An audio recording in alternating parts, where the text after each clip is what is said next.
ভয়ার্ত মুখে জোরসর অবস্থায় কুচো হয়ে বসে আছি খাটের কোনায় অপরাধী মুখে। আমার ঠিক সামনে জুই তবদা মেরে মাথা চেপে বসে আছে শোকট হয়ে। দুজনের গায়ে এখনও কলেজ ডেন্স জড়ানো। সময়টা দুপুরে 2টোর ঘরে। সকালে রিদ খানের সামনে থেকে পালিয়ে আমি কলেজে যেতে চেয়েছিলাম, কিন্তু পারেনি জুইয়ের জন্য। আমাকে জোর করে বাসায় নিয়ে এসেছে, ব্ল্যাকমেল করে। বলেছে ওর সাথে বাসায় না আসলে আরিফ ভাইয়াকে বলে দিবে আমি চুরি করে বিয়ে করে ফেলেছি। ওর কথায় ভয় পেয়ে বাধ্য হয়ে বাসায় আসলাম এবং শুরু থেকে সবকিছুই বললাম, যা যা সেদিন রাতে আমার সাথে হয়েছিল অচেনা লোকটাকে নিয়ে। আর তখন থেকেই আমার হঠাৎ বিয়ের বিষয়টা নিয়ে রিয়েক্ট করছে, যেন ওর মাথায় আকাশ ভেঙে পড়েছে এমন আচরণ করছে। করারই কথা আসলে আমার বড় বোনের বিয়ে এখনও হয়নি, সেখানে আমি পরিবারের সবার ছোট হয়ে গেছে লুকায়িতভাবে বিয়ে করে নিয়েছি। এও বিষয়টি কারো সহজে মেনে নেওয়ার কথা না। জুইয়ের ক্ষেত্রেও তাই। আমার গোষ্ঠীর মধ্যে আমার বড় ভাই বোন আছে যাদের আমার আগে বিয়ে হওয়ার কথা, তারপর সিরিয়ালে আমি সবার শেষে। সেখানে আমি সবাইকে টপকে সিরিয়াল ভেঙে সবার আগে বিয়ে করে নেওয়াটা শুধু চমকে নয়, ঘোর পাপও বটে। বিগত 2 ঘন্টা ধরে এমন তবদা মেরে বসে আছে জুই আমার বিয়ের ব্যাপারটা শুনে। প্রথম প্রথম ওর এমন ঝিম মেরে বসে থাকাটা ভয় করলেও এখন বেশ বিরক্ত লাগছে। আর কতক্ষণ এমন মরার ভয়ে ভয় কাটাবো আমি? এখন তো কিছু একটা বলা দরকার ওর, তাই না? আজব, আমার বিয়ে হয়েছে সেই 1.5-2 বছর আগে। এতদিন যাবৎ ভয় পেয়ে এসেছি মনে মনে, সবাই জানলে কি হবে? এখনও ভয় আছে, তবে এজন্য আর কতক্ষণ এমন মরার ঝিম মেরে বসে থাকব? এবার নড়াচড়া করার দরকার না? এত পুরাতন বিয়ের বিষয়টা নিয়ে লম্বা রিয়াকশন কিভাবে দিব আমি? বিরক্ত লাগছে। জুইয়ের বিষণ্ণ হতভম্ব মুখটার দিকে তাকিয়ে একটু সহজ হলাম। যা হবার হবে। এবার একটু নড়াচড়া করার দরকার ভেবে পা দুটো কুচো করার থেকে মুক্ত করলাম। ফ্লোরে পা জোড়া ফেলে সোজা হয়ে বসে আবারও ঘাড় ঘুরিয়ে তাকালাম জুইয়ের মাথা চেপে ধরা নত মস্তিষ্কের দিকে।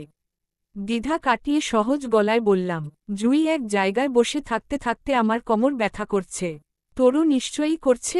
একটা কাজ করি চল, দুজন ডেন্স চেঞ্জ করে, খাওয়া দাওয়ার করে, তারপরও এসে সেইম দুঃখী দুঃখী পুজে নিয়ে বসি কেমন? শরীরে এনার্জি পাবো। আমার কথাগুলো শেষ করার আগেই জুই হামলে পড়ে আমার উপর।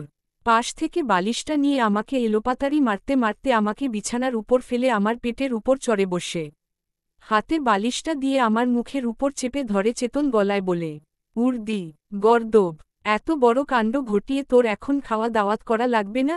টেনশনে আমি মরে যাচ্ছি আর তুই?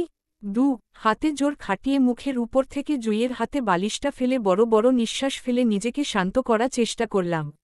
উফ, আর একটু হলে দম বন্ধ হয়ে মারা যেতাম। পেটের উপর এখনও জুই বসে আছে।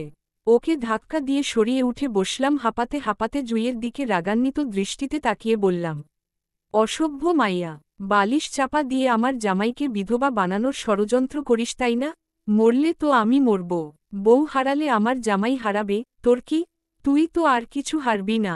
ও মাগো, কত বড় ষড়যন্ত্র! ভাগিস গায়ে জোর থাকায় আজ একটুর জন্য বেঁচে গেলাম, নয়তো আজ আমার জামাই একটুর জন্য বউ হারাত। ঈশ্বস বেচারা জামাই, বউ দেখার আগেই বিধবা হয়ে যেত। আমার রাগান্বিত দৃষ্টি এড়িয়ে জুইও উঠে বসে শুয়া থেকে। ওর দৃষ্টিতে তখনও ক্ষেপানো আমার উপর। আমার দিকে তেড়ে এসে আমার বাহু চেপে আঙ্গুল তুলে শাসিয়ে বলে, উল্টা পাল্টা কথা বলবি তো আমি সোজা আরিফ ভাইয়ার কাছে বিচার দিব তোর নামে। বলে দিব তুই চুরি করে বিয়ে করে আমাদের থেকে লুকিয়েছিস এতদিন। তারপর কি হবে ভেবেছিস? তোকে কে বাঁচাবে বড়দের হাত থেকে? তখন ডাকিস তোর ওই অচেনা, নাম না জানা জামাইকে। সে বাঁচাবে তার বউকে সবার হাতের মার খাওয়া থেকে কেমন? আমি বরং বলে দেয় সবাইকে। কি বলিস? জুইয়ের হুমকি স্বরূপ কথায় নিভে গেলাম আমি। ভয়ে জড়ো হলো মুহূর্তেই। পরিবারের এই বড়দের জন্য বিয়ের বিষয়টা এতদিন যাবৎ লুকিয়ে রেখেছিলাম আমি। এখন জুই আমার সেই ভয়টা বুঝে আমার বিরুদ্ধে কাজে লাগাচ্ছে, আমাকে ভয় দেখিয়ে। আমি অপরাধী মুখে ওর দিকে তাকিয়ে ভয়ার্ত গলায় বললাম, এমন করিস কেন? তুই না আমার বোন হোস? বোন হয়ে শত্রুর মতো কাজ করবি আমার সাথে? অবশ্যই করব, হাজারবার করব। কেন করব না তুই বল? তোর আইডিয়া আছে তুই কত বড় ঝামেলায় ফেসে গেছিস? বিয়ে কি ছেলেখেলা? তুই আধার রাতে কাকে বিয়ে করেছিস তাও জানিস না। ভালো মানুষ বিয়ে করেছিস, নাকি চোর ডাকাত, লুচ্চা, নাকি বিবাহিত কোনো পুরুষকে বিয়ে করেছিস তাও বলতে পারছিস না। এখন আবার বলছিস নাম ঠিকানা তো জানিস না। যাকে বিয়ে করলি তার চেহারাটাও নাকি ভুলে গেছিস দীর্ঘদিন না দেখায়। এটা কোনো কথা? একে তো বিয়ের মতন এত গুরুত্বপূর্ণ বিয়ের বিষয়টা লুকিয়ে, লোকটার নাম ঠিকানা না জেনে অপরাধ তো করেছিসই, এখন আবার স্বামী চেহারা ভুলে ঘোর পাপ করেছিস। তোর আইডিয়া আছে এই বিয়ের জন্য তোকে জীবনের কতটা সাফার করতে হবে? জীবন এত সহজ? লোকটা যদি বিবাহিত খারাপ লোক হয় তখন কি করবি তুই? হুট করে যে বিয়ে করে নিলি, আমাদের সমাজে ডিভোর্সির মানে বুঝিস? তুই স্বামী সংসার করিসনি, বা তোর কোন পরিস্থিতিতে বিয়েটা হয়েছিল সেটা কেউ দেখবে না। বরং সবাই তোর দিকে আঙ্গুল তুলে বলবে তুই ডিভোর্সি। বিয়ের আগে একটা মেয়ে যদি 10টা ছেলের সাথে হারাম প্রেম করে, হারামভাবে শরীর বেচে দেয়, তাকে আমাদের সমাজে কলঙ্কি বলে না বরং বয়সের দোষ বলে চালিয়ে দেয়। অথচ একটা ভালো মেয়ে যদি আল্লাহ পবিত্র কালিমা পড়ে একজন পুরুষের সঙ্গে 2 দিন সংসার করে এবং সংসার ভেঙে যায়, তাহলে সবাই মেয়েটাকে অপরাধী বলে, তার দিকেই আঙ্গুল তুলে কলঙ্কি বলে দাবি করে। অথচ বিয়ে আর তালাক দুটোই কিন্তু ইসলামের শরীয়তে হালাল। এখন তুই বল তোর সাথে আমার কি করার দরকার? তুই আমার বোন, বিদায় আমার কলিজা জ্বলছে এই ভেবে যে এই সমাজ তোকেও বিনা কারণে ডিভোর্স বলে কলঙ্কি বলবে। তার চেয়ে বড় কথা হলো তুই কোনো খারাপ লোকের চক্রে না পড়িস। লোকটার পরিচয় জানলে অন্তত খোঁজ নিতে পারতাম লোকটাকে। যেমন চুপিসারে বিয়েটা করেছিস ঠিক তেমন চুপিসারে ডিভোর্সটাও নিয়ে নিতাম আরিফ ভাইয়াকে সবটা জানিয়ে। ইসলামের ছেলেদের একসঙ্গে 4টা বিয়ের হুকুম দিলেও মেয়েদের কিন্তু একাধিক বিয়ের হুকুম দেয়নি ততক্ষণ যতক্ষণ না পর্যন্ত স্বামীর সাথে তার তালাক হচ্ছে বা বিধবা হচ্ছে মেয়েটি। তুই বুঝতে পারছিস? তোর জীবন পুরোটাই আটকে আছে। ওই লোকটাকে তালাক না দিলে তুইও লাইফে দ্বিতীয় বিয়ে করতে পারবি না। তুই যদি মনে করে থাকিস তোর গোপন বিয়ের খবর কেউ জানে না তাই চুপিসারে দ্বিতীয় বিয়েটা করে নিবি, তাহলে তুই ঘোর পাপ করবি। প্রথম স্বামী থাকাকালীন দ্বিতীয় বিয়ে তো হবেই না, উল্টো জিনাকারী হবি তুই। জুইয়ের দীর্ঘ কথায় দমে গেলাম আমি। সত্যি বলতে আমি এতটা গভীরে ভাবিনি। আমার মাথায় আসেনি জীবনের আমাকেও দ্বিতীয় বার বিয়ে করতে হবে। পরিবারের মেয়ে আমি, জীবনের একটা সময়ে একবার না একবার তো আমায় বিয়ের জন্য চাপ দিত সবাই। তখন আমি কি করতাম? জুইয়ের কথার গভীরতা চিন্তা করতেই কান্না পেল আমার। তীব্র অপরাধ বোধে মিয়ে গিয়ে ধরা গলায় বললাম, এমন সরি জুই, আমি ভুল করে ফেলেছি। আসলে তখন এত কিছু আমার মাথায় আসেনি। তীব্র ভয়ে ভুল করে ফেলেছি। এখন কি করব? আমার অশ্রুসিক্ত টলমল চোখে দিকে তাকিয়ে জুই শান্ত হয়ে বসল। চিন্তিতের ভারী নিঃশ্বাস ফেলে আমার দিকে তাকিয়ে বলল, আর কি করবি? যা করার তো আগেই করে ফেলেছিস। নিজের এত বড় বিপদ বাদিয়ে চুপ করে আছি সেই ভয় পরিবারের বড়রা কি বলবে? অথচ তুই যে নিজের কত বড় ক্ষতি করলি সেটা এখনও বুঝলি না। কারো কোনো ক্ষতি হয়নি, তুই ক্ষতি নিজের করেছিস ঋতু। আল্লাহ তোকে সুবুদ্ধি দান করুক। ওর কথার তলে সত্যি সত্যি আমি চুপ করে বসে আছি। জুইকে কি বলা উচিত বুঝতে পারছি না। জুইও খানিকটা চুপ থেকে আমাকে বলল, আমাদের লোকটাকে খোঁজা দরকার ঋতু। জুইয়ের কথার মানে তৎক্ষণাৎ বুঝলাম না। সেই অচেনা লোকটাকে এখন খোঁজে কি করব? আর খুঁজলেও বা পাবো কোথায়? কেন? কেন মানে? তোর ডিভোর্স নিতে হবে না লোকটার থেকে। নয়তো আমাদের পরিবার যখন তোর বিয়ে কথা বলবে অন্য কারো সাথে, তখন কি করবি? এক স্বামীকে ডিভোর্স না দিলে দ্বিতীয় বিয়ে করা যাবে না। তাই ডিভোর্সটা মাস্ট বি প্রয়োজন বুঝলি। জুইয়ের কথায় মাথা নাড়িয়ে সম্মতি জানায়। কারণ আমার অচেনা স্বামীক নিয়ে এই মুহূর্তে অনুভূতির চেয়ে বেশি ভয় কাজ করছে। আচ্ছা, আমার সম্মতিতে জুই ফের প্রশ্ন করে বলল, লোকটাকে কিভাবে খোঁজে বের করব? তার নাম ঠিকানা কিছু জানিস না? তাকে দেখলেও চিনবি না তুই? এমনত অবস্থায় লোকটাকে খুঁজে কিভাবে বলতো? মাথায় তো কিছুই কাজ করছে না। তোর কাছে আইডিয়া আছে কোনো? মাথা নাড়িয়ে অসম্মতি দিয়ে বললাম, না। আমার কথায় জুই খানিকটা চেতে শক্ত গলায় বলে, তা থাকবে কেন? তোর কাছে আইডিয়া থাকলে তুই তো বুদ্ধিমতী হয়ে যাবি। তখন হবে আরেক সমস্যা। জুইয়ের চেতন গলায় আমি মিনমিন করে বলল, রাগিস কেন? আমার কাছে আইডি না থাকলেও মাহির কাছে ভালো ভালো আইডি পাবি।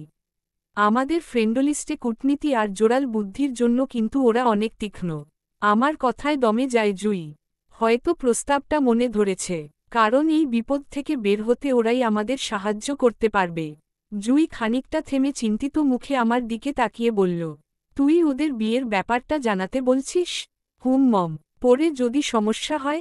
হবে না। ওরা আমাদের বেস্টু, কখনো কথা নাড়াচাড়া করবে না। ওকে দেন চল, গোসল করে রান্না করি। কিছুক্ষণ পর ভাইয়া খেতে আসবে, এখনও রান্না বান্না কিছুই হয়নি।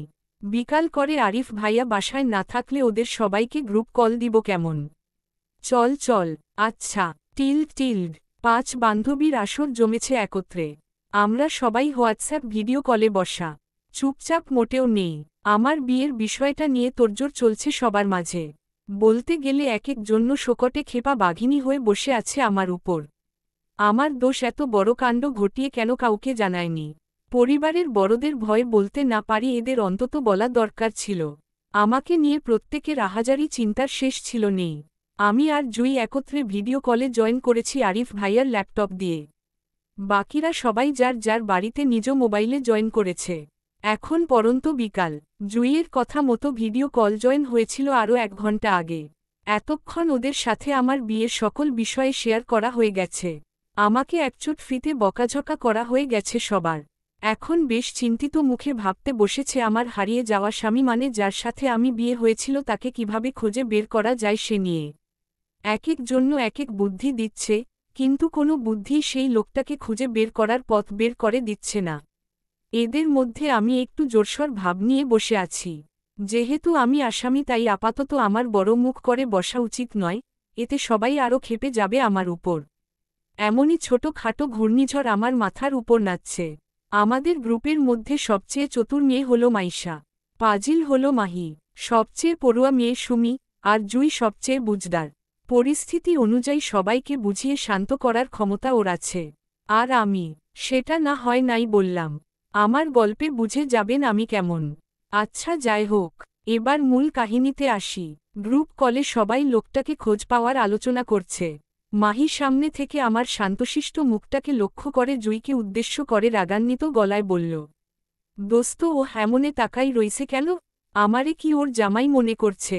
ওর এমন ইনোসেন্ট ফেস দেখে আমি গলে যাব? অসভ্য মাইয়া বিয়াডা করছে তো করছে, জামাইর নামটাও জানতে পারল না। মন তো চাচ্ছে ইচ্ছা মতন কতক্ষণ ধুলাই করি। এই জুই, তুই আমার হয়ে কয়েকটা ধুমধাম লাগাতো এই মাইয়ারে, নাইলে আমার রাগ শান্ত হবে না। হু মাহির কথায় তৎক্ষণাৎ সাইদিল মাইশাও। জুইয়ের উদ্দেশ্য বলল, হ জুই, আমার হয়েও 2টা দিস কিন্তু ওরে। আমি অসহায় মুখ করে জুইয়ের দিকে তাকালাম। জুই আমার অপরাধী মুখটার দিকে তাকিয়ে দীর্ঘশ্বাস ফেলল টেনশনে। জুইয়ের বিষণ্ণ মুখটা দেখে সুমি আমার উদ্দেশ্য বলল, ঋতুরে, দোস্ত তুই কেমনে এই বিয়েটা করলি? চেনা নাই, জানা নাই, কেউ অপরিচিত লোকরে অন্যের কথায় বিয়ে করে? আমি তো ভয়ে মরে যাচ্ছি, না জানি কোন বেডা মানুষের বিয়েটা করছস তুই। উফ, লোকটা যদি কোনো নেশাখোর খারাপ লোক হয়, আর তোকে দেখে তার মন যদি বদল হয়ে যায়, ডিভোর্স দিতে না করে, তখন কি করবি তুই? সুমি কথায় আমার আরও ভয় হতে লাগল। আমি সেদিন রাতে লোকটাকে রক্তাক্ত অবস্থায় রাস্তায় পেয়েছিলাম। হয়তো কারো সাথে মারামারি করে রাস্তায় পড়েছিল। তারপর আবার কাজী সাহেব লোকটাকে ভালো বলছিল না, খারাপ লোকই বলে পরিচয় দিচ্ছিল আমাকে। হয়তো সন্ত্রাস হবে। সুমির কথার উত্তর আমি করতে পারলাম না টেনশনে। মনের মধ্যে তীব্র ভয় সৃষ্টি হলো অচেনা লোকটাকে নিয়ে। তখনই সুমির কথার উত্তর দিয়ে জুই শক্ত গলায় বলল, ডিভোর্স দিবে না মানে? অবশ্যই ডিভোর্স দিবে। আমাদের বোন আমরা এমনই ছেড়ে দিব মনে করেছিস? ও ছোট মানুষ, বুঝিনি, পরিস্থিতির শিকার হয়ে বিয়েটা করে ফেলেছে। এর মানে এই না লোকটার সাথে ওর সংসার করতে হবে। আমরা আগে লোকটাকে খুঁজে বের করব, তারপরও আরিফ ভাইকে সবটা জানিয়ে চুপিসারে ওর ডিভোর্স নিয়ে নিব ব্যাস। আমাদের পরিবারকে এসব জানাবো না। মাহি বলল, সে না হয় বুঝালাম, কিন্তু লোকটাকে কিভাবে খুঁজব সেটাই তো বুঝতে পারছি না। আচ্ছা মায়া, তুই লোকটার মুখে কারো নাম বা কোনো জায়গার নাম শুনেছিস এমন কিছু? না। আমাদের কথার ফোড়ন কেটে মাইশা বলল, জায়গার নামটা মনে আছে, সেখানে তুই লোকটাকে খুঁজে পেয়েছিলি? আমি মাথা নাড়িয়ে না বলতেই আরও হতাশ দেখা গেল সবার চেহারায়। খানিকটা সময় চুপ থেকে মাইশা আবারও দ্রুততার প্রশ্ন করল জুইকে। বলল, আচ্ছা জুই, মায়ার না হয় মনে নেই ও কোথায় ছেলেটার সঙ্গে দেখা হয়েছিল, কিন্তু তোর তো মনে আছে তোরা সেদিন রাতে কোন জায়গায় কোনো হোটেল উঠেছিস? জুই সুন্দরভাবে মাথা নাড়িয়ে সম্মতি দিয়ে বলল, হ্যাঁ মনে আছে, নরসিংদীর একটা হোটেল উঠেছিলাম। কিন্তু কেন? জুইয়ের কথায় যেন আশার আলো ফুটল মাইশার মুখে। তৎক্ষণাৎ উৎসাহের সহিত বলল, পারফেক্ট, এখন নিশ্চয় এটাও মনে আছে তোরা মায়াকে সেদিন রাতে কোথায় খুঁজে পেয়েছিলি? না, আমার এটা মনে নেই। অনেক আগের কথা, জায়গার নামটা ভুলে গেছি। তাছাড়া সেদিন রাতে আরিফ ভাইয়া আমাকে হোটেলে রেখে মায়াকে আনতে গিয়েছিল। এখন মায়া বলতে পারবে জায়গার নামটা কি ছিল। সবাই আশা নিয়ে আমার দিকে তাকাতেই আমি সাথে সাথে বলি, আমি জানি না সেই জায়গার নাম। সবকিছু অপরিচিত ছিল আমার কাছে। তাই আরিফ ভাইয়া আমার লোকেশন ট্র্যাক করে নিয়ে গেছিল সেদিন রাতে। আমার কথায় চেতে উঠে মাইশা, কেউ আমারে এই বলদ মাইয়ার সাথে আসলে কি করার উচিত? আমার তো হেব্বি রাগ উঠতেছে। উফফো। পুনরায় সবার মুখে হতাশা চেয়ে গেল। এত বড় নরসিংদী জেলায় কোথায় গিয়ে খুঁজবে সেই এলাকা, যে এলাকায় আমি হারিয়ে গিয়েছিলাম? প্রত্যেকের হতাশা মধ্যে হঠাৎ আমি উৎসাহের সহিত বলে উঠি, আমি জানি না, তবে আরিফ ভাইয়া বলতে পারবে সেই জায়গার নামটা কি। ভাইয়া সবকিছু চিনে। আমার কথায় মাইশা তৎক্ষণাৎ বলে, আরে বাহ, মায়া রানীর মাথায় দেখি গিলু আছে। এই জুই দ্রুত আরিফ ভাইয়াকে ফোন করে জায়গার নামটা জিজ্ঞেস করত। জুই কিছু বলার আগে মাহি বলল, তুই ওই জায়গার নাম দিয়া কি করবি? কাজটা কি? পরে বলছি, আগে জুই আরিফ ভাইয়ার থেকে জায়গার নামটা জান। কল দে ভাইকে। জুই বলল, আরিফ ভাইকে ফোন করে বলবো কি? কি বলে জায়গার নামটা জিজ্ঞাসা করব? ভাই যদি জিজ্ঞাসা করে কেন জানতে চাইছি তখন কি বলবো? পাশ থেকে মাহি কূটনীতি বুদ্ধি খাটিয়ে বলল, তোর কিছু বলতে হবে না, যা বলার মাই বলবে। ওহি আরিফ ভাইকে ফোন করে জিজ্ঞাসা করবে ওকে সেদিন রাতে নরসিংদী জেলায় কোথায় খুঁজে পেয়েছিল সেই নামটা বলতে। ভাই যদি কিছু জিজ্ঞাসা করে তাহলে বলবে ইংলিশে অ্যাসাইনমেন্ট দিয়েছে কলেজ থেকে, মেমোরেবল ডে উপর।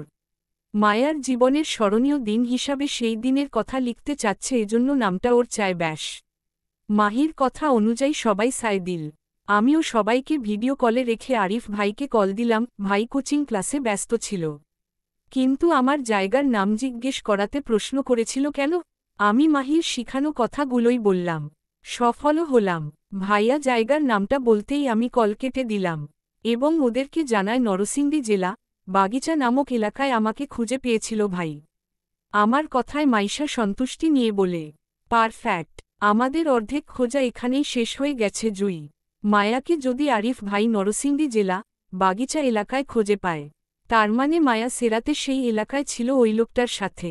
ওর বিয়েটা সেই এলাকার কাজী সাহেব দিয়েছিল।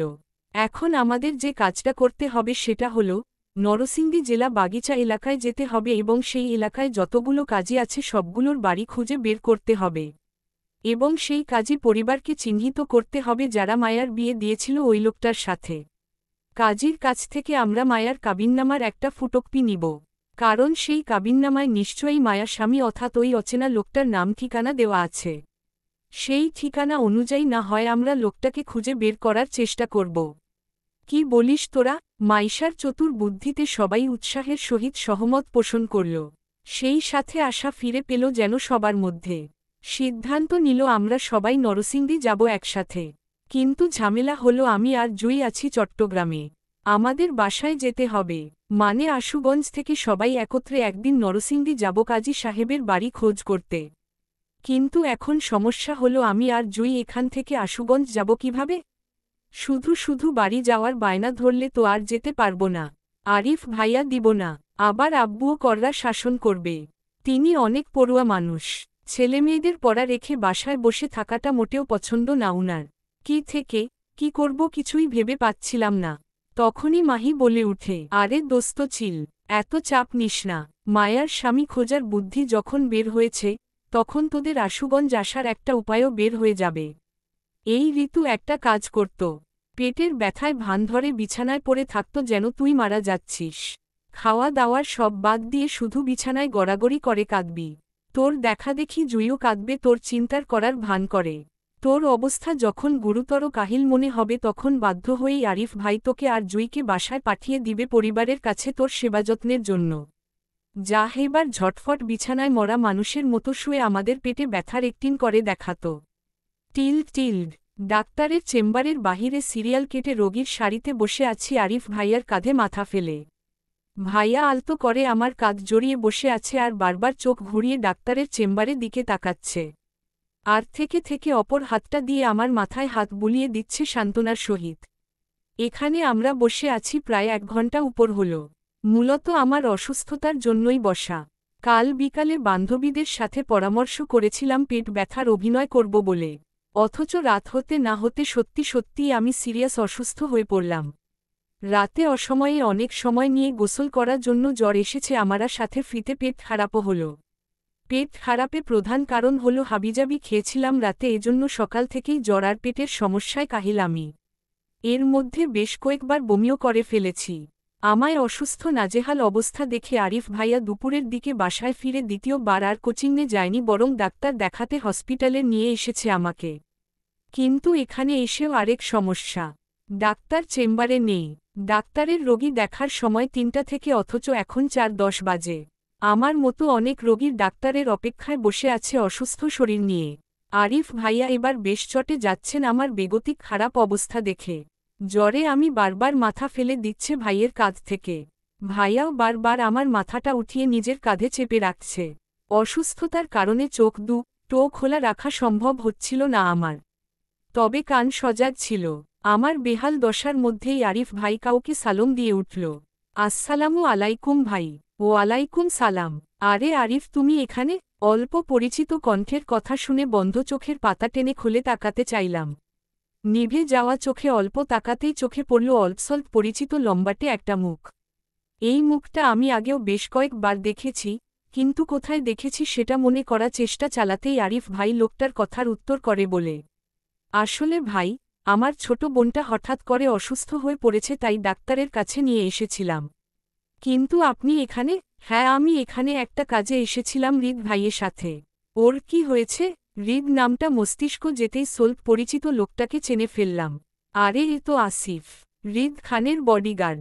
তার মানে হৃদ খান আমার আশেপাশেই কোথাও আছে। বিষয়টি মাথায় আসতেই চমকে উঠলাম আমি, কারণ কাল সকালে আমাকে হুমকি দিয়েছিল লোকটা তার সামনে যাতে না পড়ি, অথচ ২৪ ঘণ্টা যেতে না যেতেই ঘুরে ফিরে আবারও লোকটার সম্মুখে আমি। সুস্থ থাকলে এখান থেকে পালিয়ে বাঁচতাম আমি, কিন্তু অসুস্থ বলে দাঁড়াতেও পারছি না। আমার মনস্তাত্ত্বিক চিন্তাধারা মধ্যেই আরিফ ভাইয়া আসিফ লোকটার কথার উত্তরে বলল, আসলে ওর রাত থেকে জ্বর আর পেট খারাপ। সকাল থেকে অবস্থা একটু বেশি সিরিয়াস হওয়ায় এখানে নিয়ে এসেছি, কিন্তু এখানে এসে আরেক ঝামেলা, ডাক্তার নেই, এখনও আসেনি। বোনটাও ধীরে ধীরে আরও অসুস্থ হয়ে পড়ছে। আরিফ ভাইয়া বাকি কথাগুলো শেষ করার আগেই আমি গা গুলিয়ে বমি করতে চাইলাম, কিন্তু খালি পেট হওয়ায় তিতু পানি ছাড়া পেট থেকে কিছুই বের হলো না। ওয়াক করতে করতে আমার অবস্থা কাহিল। দুর্বলতায় শরীর ছেড়ে দিতেই আরিফ ভাইয়া আমার বাহু জড়িয়ে ধরে শক্ত করে বিচলিত কণ্ঠে আমাকে ডেকে হুঁশে ফিরা চেষ্টা করে বলল, ঋতু, এই ঋতু, কষ্ট হচ্ছে তোর? নার্স, এই নার্স। আরিফ ভাইয়া নার্স বলে চিল্লিয়ে আমাকে তৎক্ষণাৎ কোলে তুলে নিতেই আমার চোখে বুজে আসছিল দুর্বলতায়। চোখ বন্ধ করার আগে চোখে পড়ল আরিফের ঠিক পিছনে স্টংলি দাঁড়িয়ে থাকা হৃদ খানকে। উনি কেমন চোখ দুটো ছোট ছোট করে হালকা কপাল কুঁচকে তাকিয়ে আছে আমার দিকে। হয়তো আমার অসুস্থতা তার চোখে পড়ছে, কিন্তু এতটা বুঝে উঠতে পারছে যে আমাকে কাল সুস্থ দেখতে দেখতে হঠাৎ করে আজ কিভাবে অসুস্থ হয়ে পড়লাম সেটা।